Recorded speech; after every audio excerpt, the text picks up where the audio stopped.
કેમ છો વિદ્યાર્થી મિત્રો? મજામાં? સરસ. તો હવે આપણે આજે ચર્ચા કરીશું એક નવા ચેપ્ટરની, ચેપ્ટર નંબર 4 પ્રસારમાન. તો જો અગાઉનું ચેપ્ટર નંબર 3 ના ઘણા બધા એવા ટોપિક છે કે આપણે આમાં ચેપ્ટર નંબર 4 માં એનો ઉપયોગ કરીશું. તો ચેપ્ટર નંબર 3 જો કમ્પ્લીટ ન હોય તો પહેલા ચેપ્ટર નંબર 3 કમ્પ્લીટ કરી નાખવું, એના સૂત્રો તૈયાર કરી દેવા, તો આ ચેપ્ટરમાં થોડી વધારે સમજ પડશે. તો આજે આપણે ચર્ચા કરીશું પ્રસારના માપ. પ્રસારમાન. હવે પ્રસારમાનનો અર્થ શું છે? પ્રસારમાન એટલે શું? તો આપણે મધ્યવર્તી સ્થિતિના જે માપ જોયા ને, એ મધ્યવર્તી સ્થિતિના માપ ના વ્યાપક પ્રસરેલા એટલે જે સ્થિતિમાનની આસપાસ વ્યાપક રીતે પ્રસરેલા છે એ દર્શાવતા સંખ્યાત્મક માપને શું કહેવામાં આવે છે? પ્રસારમાન. તો પ્રસારમાનનો અર્થ છે કે માહિતીના અવલોકનો મધ્યવર્તી સ્થિતિના માપની આસપાસ કેટલા વ્યાપમાં એટલે કેટલા પ્રમાણમાં પ્રસરેલા છે તે દર્શાવતા સંખ્યાત્મક માપને શું કહેવામાં આવે છે? પ્રસારમાન કહે છે. આ પ્રસારમાન એ સમષ્ટિના અવલોકનોના ચલન વિશેનું ચોક્કસ માપ આપે છે કે એમાં કેટલું ચલન રહેલું છે.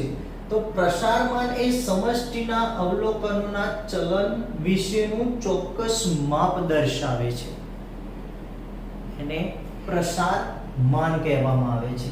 આ પ્રસારમાનના બે પ્રકાર છે. પ્રસારમાન બે પ્રકારના હોઈ શકે, એક નિરપેક્ષ અને સાપેક્ષ પ્રસારમાન. તો નિરપેક્ષ પ્રસાર કોને કહેવામાં આવે? તો પ્રસારના જે માપને માહિતીના અવલોકનના એકમ વડે દર્શાવવામાં આવે, એટલે જે માપને દર્શાવવા માટે એકમની જરૂર પડે. કોની જરૂર પડે? એકમની જરૂર પડે, તેને નિરપેક્ષ પ્રસાર કહેવામાં આવે છે. માહિતીના એટલે પ્રસારના જે માપને માહિતીના અવલોકનના એકમ વડે એટલે માહિતીનો જે એકમ આપ્યો હોય ને અને એનું જે પ્રસાર માપ શોધીએ તો પ્રસારમાનમાં પણ એકમ જે માહિતીનો એકમ આપ્યો હોય એ જ લાગે.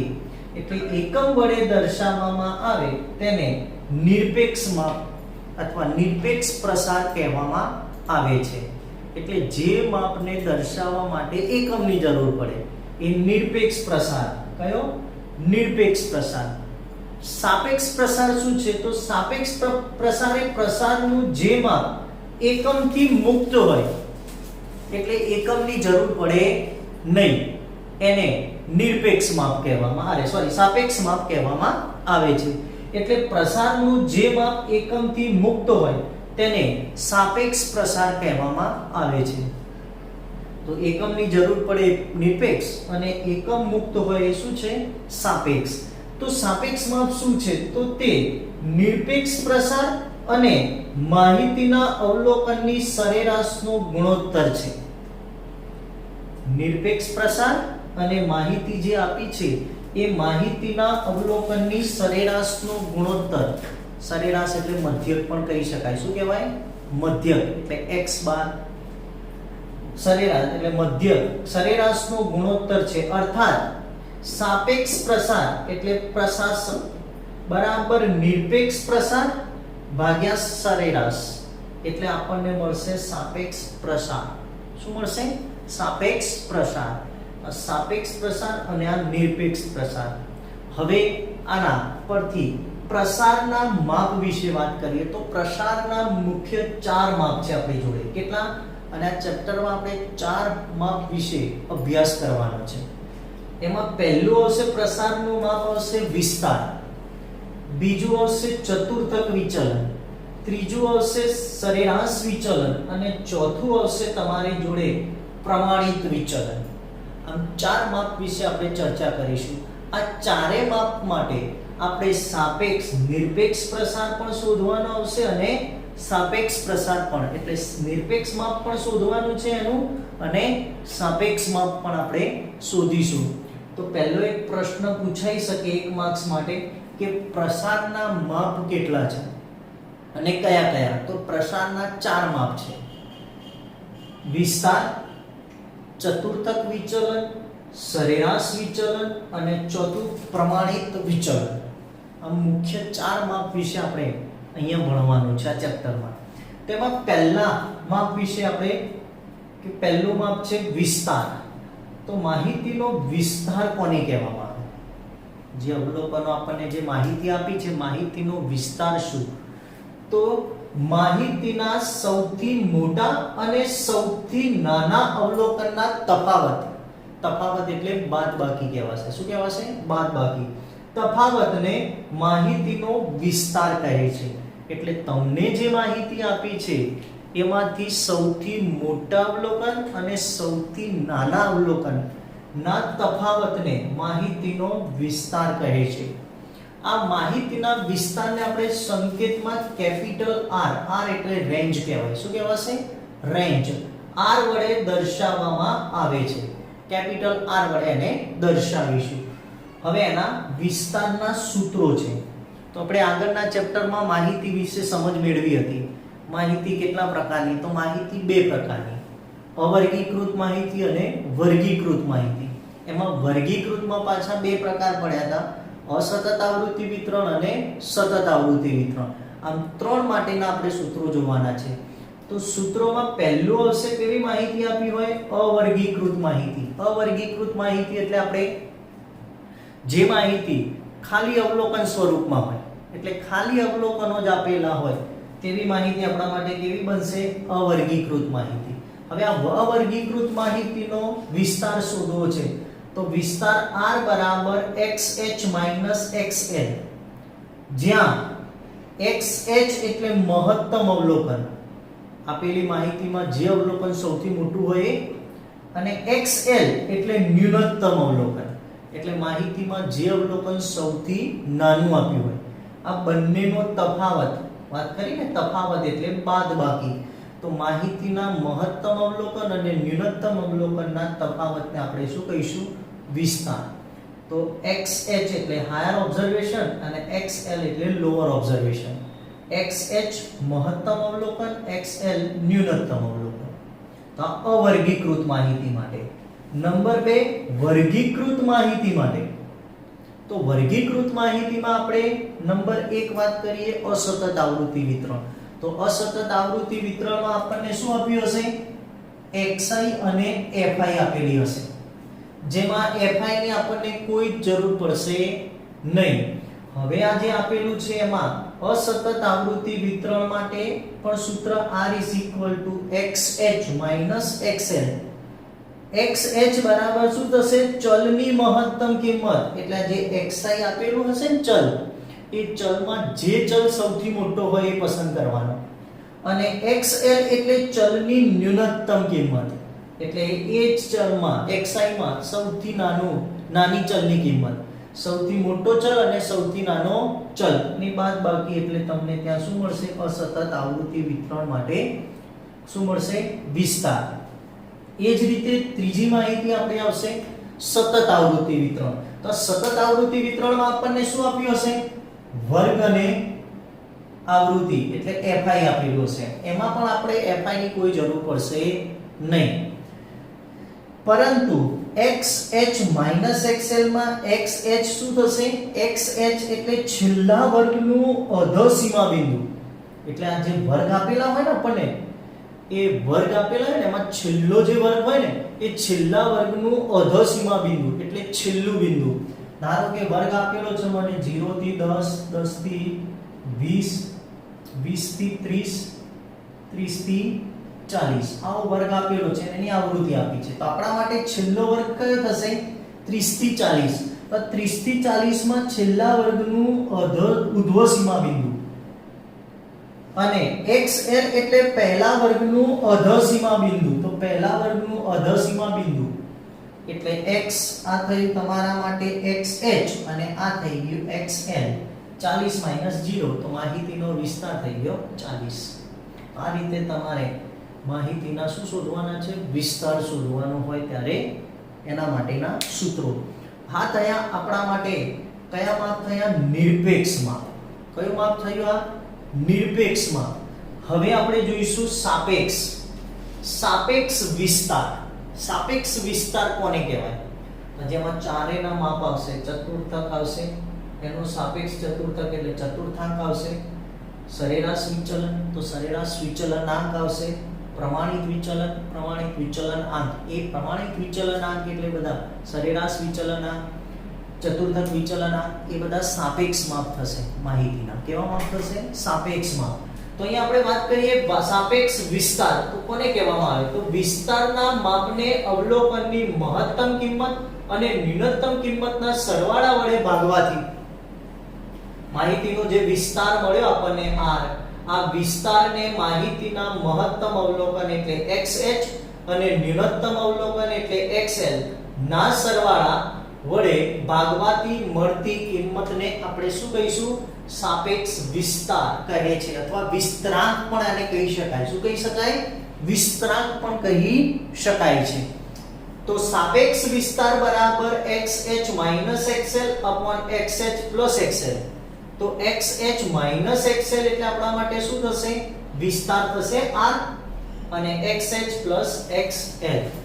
ઓકે, આને આપણે કહીશું સાપેક્ષ વિસ્તાર.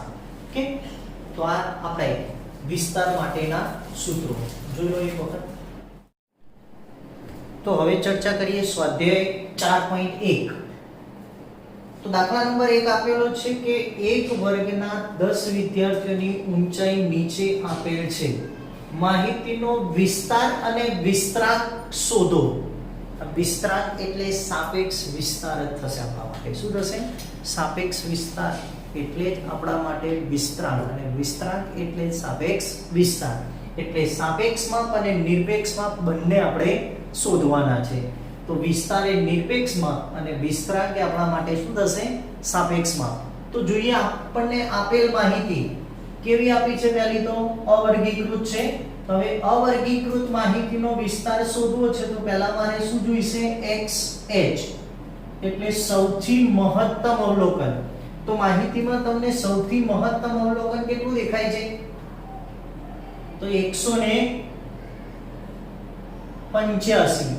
અને xl માહિતીમાં સૌથી નાનું અવલોકન કેટલું દેખાય છે આપણને? 145. કેટલું દેખાય છે? માહિતીનું મહત્તમ અવલોકન અને ન્યૂનતમ અવલોકન મળી ગયા. હવે આપણે શોધવાનું છે વિદ્યાર્થીઓની ઊંચાઈનો વિસ્તાર. તો વિદ્યાર્થીઓની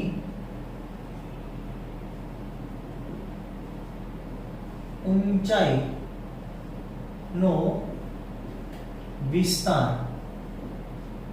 તો r સૂત્ર મળશે xh માઈનસ શું થઈ જશે? xl. તો xh આપણી જોડે કેટલા? 185 માઈનસ 145. બાદબાકી કરો 185 માઈનસ 145 તો જવાબ આવશે આપણી જોડે 40. આ 40 એ આપણા માટે કેવું માપ છે? નિરપેક્ષ માપ છે. કેવું માપ છે? તો નિરપેક્ષ માપને દર્શાવવા માટે એકમની જરૂર પડે એટલે આને આપણે સેન્ટીમીટરમાં લખી શકાય, કેમ કે સેન્ટીમીટરમાં બધા માપ આપણને ઊંચાઈ આપેલી છે. તો આ નિરપેક્ષ માપ એટલે વિદ્યાર્થીઓની ઊંચાઈનો વિસ્તાર નિરપેક્ષ માપ છે. તો નિરપેક્ષ માપને એકમ વડે દર્શાવવામાં આવે છે. તો આપણને મળી ગયો r નિરપેક્ષ માપ. હવે એનું સાપેક્ષ માપ આપણે શોધવાનું છે. તો સાપેક્ષ માપ એ આપણા માટે શું થશે? વિસ્તરાંક થશે. તો અહીંયા આપણે શોધીશું વિસ્તરાંક. તો વિસ્તરાંક બરાબર સૂત્ર શું છે આપણી જોડે? r છેદમાં xh માઈનસ પ્લસ xl. તો r આપણને કેટલો મળ્યો? 40. xh આપણી જોડે કેટલા છે? 185 પ્લસ 145 એટલે xl. તો હવે અહીંયા 40 પ્લસ 185 પ્લસ 145 તો કેટલા મળશે? 330. કેટલા મળ્યા? 330. હવે આનો ભાગાકાર કરવાનો. 40 ભાગ્યા 330 કરશો તો જવાબ મળશે આપણને 0.0 12 કેટલો મળશે 0.12 એ આપણા માટે શું બની ગયો વિસ્તરાંક. હવે વિસ્તરાંકને એકમ રહિત છે એટલે આની પાછળ સેન્ટીમીટર લાગશે નહીં. વિસ્તાર શોધો છો તો અવલોકનની માહિતીમાં જે એકમ આપ્યો હોય એ એકમ વિસ્તારમાં આવે એટલે નિરપેક્ષ માપ. પણ સાપેક્ષ માપ એ એકમ રહિત માપ છે. કેવું છે એકમ રહિત એટલે એમાં એકમ લગાવવાની જરૂર નથી. ચલો એના પછી દાખલા નંબર 2 આપેલો છે કે આપેલ માહિતીનો વિસ્તાર અને વિસ્તરાંક શોધવાનો છે. માહિતી આપણને આપી દીધેલી છે રકમમાં અને માહિતી આપણને આ પ્રકારની આપી છે મુસાફરોની સંખ્યા અને બસની સંખ્યા. તો અહીંયા આપણે વિસ્તાર અને વિસ્તરાંક શોધવાનું છે. તો માહિતી પહેલા જોઈ લેવાની કયા પ્રકારની આપેલી છે. તો માહિતી આપણને આપેલી છે વર્ગીકૃતમાં અસતત આવૃત્તિ વિતરણ. તો અસતત આવૃત્તિ વિતરણ માટે આપણે વિસ્તારની વાત કરી હતી. તો xh જોઈશે. તો xh એટલે ચલની મહત્તમ કિંમત એટલે મુસાફરોની સંખ્યા જ જોવાની, બસની સંખ્યાની આપણે કોઈ જરૂર નથી. તો xh એટલે ચલની મહત્તમ કિંમત કેટલી 37 અને xl ચલની ન્યૂનતમ કિંમત કેટલી તો 2. તો હવે મારે પહેલું શોધવું છે નંબર 1 કે મુસાફરોની સંખ્યાનો વિસ્તાર. મુસાફરોની સંખ્યાનો વિસ્તાર શોધવો છે તો વિસ્તાર r બરાબર xh માઈનસ xl. તો xh 37 માઈનસ 2 એટલે કેટલા મળ્યા 35. તો મુસાફરોની સંખ્યાનો વિસ્તાર મળશે મને 35. એકમ આપ્યો નથી એટલે એકમ લખવાની જરૂર નથી. હવે મારે શું શોધવાનું છે વિસ્તરાંક.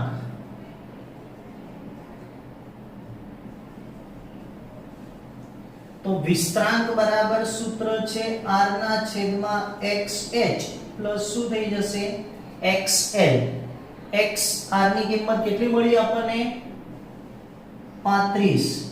નીચે xh બરાબર 37 પ્લસ 2 એટલે અહીંયા આપણી મળે 35 છેદમાં 37 ને 2 39. ભાગાકાર કરો 35 ભાગ્યા 39 તો જવાબ મળશે આપણને 0.90. કેટલો? તો આપણા માટે શું બની ગયો વિસ્તરાંક. આ રીતે તમારે વિસ્તરાંક શોધવાનો રહેશે એટલે અહીંયા 0.90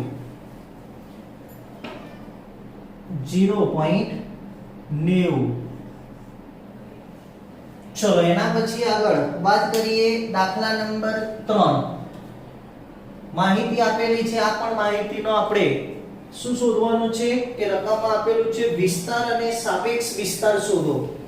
વિસ્તાર અને સાપેક્ષ વિસ્તાર શોધવાનું છે. ઓકે. તો વિસ્તાર અને સાપેક્ષ વિસ્તાર શોધવા માટે પહેલા માહિતી આપણને કેવી આપી દીધેલી છે. માહિતી કેવી આપી છે તો આપી છે આપણને માહિતી વર્ગ અને આવૃત્તિ આપી છે એટલે સતત આવૃત્તિ વિતરણ છે. કેવું છે સતત આવૃત્તિ વિતરણ. તો સતત આવૃત્તિ વિતરણ માટે આપણને શોધવાનો છે વિસ્તાર. તેના માટે પહેલા આપણે જોઈશે શું xh. તો આપણે સતત આવૃત્તિ વિતરણ માટે કીધું તું xh એટલે છેલ્લા વર્ગનું અધોસીમા બિંદુ. તો છેલ્લા વર્ગ ઉધ્વસીમા બિંદુ. તો છેલ્લા વર્ગનું ઉધ્વસીમા બિંદુ કેટલું 80 અને xl એટલે આપણા માટે પહેલા વર્ગનું અધોસીમા બિંદુ એટલે કેટલું 20. તો હવે મારે વિદ્યાર્થીઓનું ગુણનો મધ્યક શોધવાનો છે. મધ્યક ક્યાં વિસ્તાર શોધવાનો છે. તો વિદ્યાર્થીઓના ગુણનો વિસ્તાર. તો r બરાબર સૂત્ર મળશે xh માઈનસ xl. તો 80 માઈનસ 20 બરાબર જવાબ આવી ગયો 60. કેટલો? હવે શોધવાનું છે સાપેક્ષ વિસ્તાર કીધું છે. સાપેક્ષ વિસ્તાર એટલે વિસ્તરાંક જ કહેવાય. શું કહેવાશે આપણા માટે? વિસ્તરાંક જ થશે. તો વિસ્તરાંક બરાબર r ના છેદમાં xh પ્લસ xl. r કેટલા મળ્યા? 60. આ કેટલા? 80 પ્લસ 20 એટલે અહીંયા 60 છેદમાં 100. તો મળ્યા મને 0.6. આ મળી ગયો મને સાપેક્ષ વિસ્તાર. શું મળ્યું? સાપેક્ષ વિસ્તાર. એ જ પ્રમાણે દાખલા નંબર 4 આપેલો છે મને. માહિતી જો અહીંયા નિવારક આકૃતિ વિતરણ આપેલું છે અને અનિવારક આપ્યું છે. કોઈ ફરક પડશે નહીં. જે પ્રમાણે અહીંયા ગણ્યું એ જ પ્રમાણે અહીંયા આપણે ગણવાનો છે. તો અહીંયા પહેલા xh એટલે છેલ્લા વર્ગનું ઉર્ધ્વ સીમા બિંદુ કેટલું? 34. અને xl એટલે પહેલા વર્ગનું અધઃ સીમા બિંદુ કેટલું? 5. તો દૈનિક વક્રનો વિસ્તાર આપણે શોધવાનો છે. તો r બરાબર xh માઈનસ xl. xh કેટલા આપણી જોડે? તો 34. 34 માઈનસ 5. તો 34 માઈનસ 5 એટલે મળ્યા કેટલા? 29. તો વિસ્તાર મળ્યો મને 29. હવે મારે શું શોધવાનું છે? એમાં જુઓ તમને કીધું છે કે સાપેક્ષ માપ અને નિરપેક્ષ માપ શોધો. તો આપણે શોધ્યું ને કે કયું માપ થયું? નિરપેક્ષ માપ. હવે આપણે એનું સાપેક્ષ માપ શોધીશું એટલે સાપેક્ષ વિસ્તાર. સાપેક્ષ વિસ્તાર. તો સાપેક્ષ વિસ્તાર શું થશે? r ના છેદમાં xh પ્લસ xl. r ની કિંમત કેટલી? 29 છેદમાં xh કેટલા? 34. 34 પ્લસ 5 તો અહીંયા 29 છેદમાં 34 ને 5 39. કેટલા થયા? 34 ને 5 39. તો અહીંયા 29 ભાગ્યા 39 એટલે 0.74. કેટલો મળશે તમને જવાબ? 0.74. કેલ્સીમાં કરજો હા. 0.74. તો એનો સાપેક્ષ વિસ્તાર મળે. શું મળ્યો આપણને? સાપેક્ષ વિસ્તાર. એકદમ ઈઝીમાં ઈઝી ટોપિક હતો ચેપ્ટરનો વિસ્તાર અને વિસ્તરાંક. બે સૂત્રો ખાસ તૈયાર કરવાના, x - xh - xl. ઓકે, જોઈ લો.